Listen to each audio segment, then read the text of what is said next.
The papers today. You're talking about Germany, aren't you? Angela Merkel, her speech yesterday, Alison. She's re-elected to lead her party, the Christian Democrats. She won 89.5% of the vote. It's her second lowest score since she took over the party in 2000. 2 years ago, she was at almost 97%. You can see her in the Süddeutsche Zeitung. The paper notes that it's a decline, but it's only a slight one. And Merkel, actually, after she gave her speech to delegates, they applauded her for about 10 minutes. In another German paper, Die Welt notes that the Merkel we saw yesterday was a little different than the comforting Mama Merkel that we've gotten used to. Die Welt says that she, quote, stoked fears in order to propose herself as a solution. And for them, this was a pretty surprising strategy.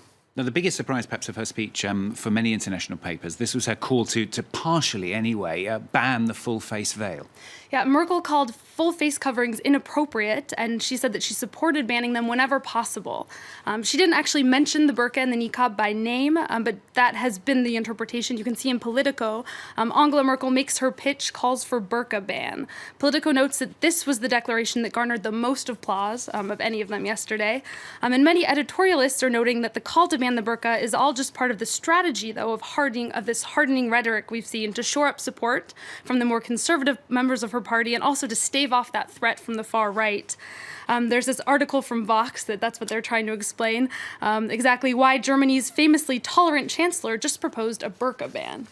OK, let's look at now at the controversy which is going on and on, really, sparked by last Friday's phone call between Donald Trump and the president of Taiwan. Now, the tension it brought up between China and the US has gone up even higher, isn't it? Another notch. It has. Taiwan's president will be flying to Central America next month, and there had been rumors that she'd make a pit stop in the U.S., but China is set to make sure that absolutely does not happen. You can see in The Guardian, Beijing has asked the U.S. to stop the Taiwanese president from traveling to New York. That's just the latest in the ongoing diplomatic fallout from that phone call. The Obama administration has been trying to reassure China, and you can see in today's issue of the China Daily, the One China policy was affirmed by the U.S. The China Daily also has a good cartoon that makes kind of a broader point about Trump's dealings abroad. So you can see U.S. diplomacy there is treading very delicately across those eggs, but Trump is just stomping them to pieces. Oh dear, oh dear, oh dear. Well, foreign countries not the only ones, in fact, being rubbed the wrong way by the president-elect. This is what Stephen was just talking about. It is, yeah. Trump's unpredictable style is also unnerving corporate America, like Boeing, as Stephen told us about. You can also read more about it in the Washington Post.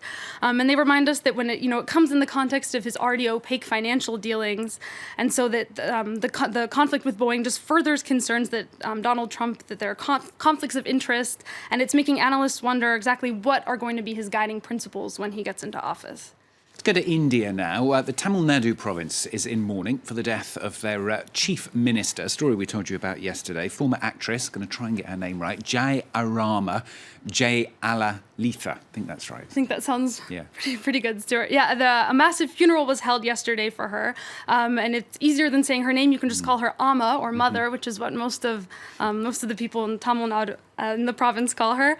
Jayalalithaa was laid to rest on the marina. You can see that's the front page of the Hindu, and it's India's daily that's based in Chennai, which is the capital of the province that she led. She has been called one of India's most powerful and controversial figures, although it's been hard to find any negative press about her in the past few days.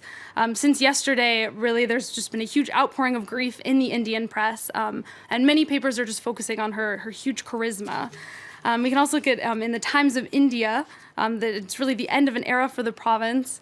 They focus on the onus of carrying forward her legacy. You can see Prime Minister Narendra Modi there. He was one of the thousands to attend her burial yesterday.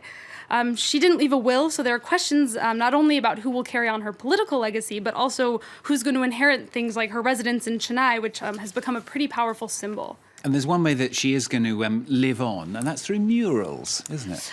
Yeah, there's a really nice article in Quartz today that has a slideshow of murals of Amma painted throughout Chennai. It says, the article says, on the walls of Chennai, Jayalalithaa will live on for a long, long time.